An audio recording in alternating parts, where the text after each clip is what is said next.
بظاہر مہذب نظر آنے والی ہماری یہ دنیا نقاب پوشوں سے بھری ہوئی ہے، جہاں آپ کی ملاقات ہوتی ہے بہادر سرماؤں سے، راہبوں سے، فوجیوں سے، علم کے طالب علموں سے، عدلیہ کے وکیلوں سے، پادریوں سے، فلسفیوں سے۔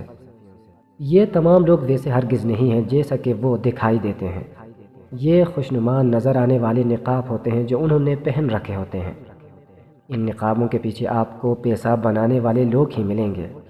ایک آدمی میں سمجھتا ہوں جس نے قانون کا نقاب اوڑھا ہوتا ہے، جو اس نے اپنے مقصد کی پایہ تکمیل کے لیے قانون سے ادھار لیا ہوتا ہے، تاکہ اس طاقت کے ذریعے وہ دوسرے آدمی کو مار پیٹ کر شکست دے سکے۔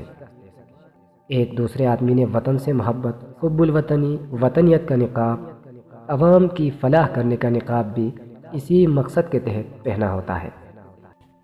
تیسرے شخص نے مذہب یا پاکیزگی کے مقدس نظریے کا نقاب پہنا ہوتا ہے۔ اس طرح کے ذاتی تمام مقاصد حاصل کرنے کے لیے آدمی بعض اوقات فلسفے کا نقاب بھی اوڑھتا ہے، حتیٰ کہ انسان دوستی کا نقاب بھی پہنے ہوئے ہوتا ہے۔ خواتین کی بات کی جائے تو ان کے پاس محدود انتخاب ہوتے ہیں۔ وہ اصولی طور پر اخلاقیات کا نقاب پہنتی ہیں، شرم و حیا کا نقاب اوڑھتی ہیں، گھریلو نظر آنے اور ہمدرد دکھائی دینے کا نقاب اوڑھتی ہیں۔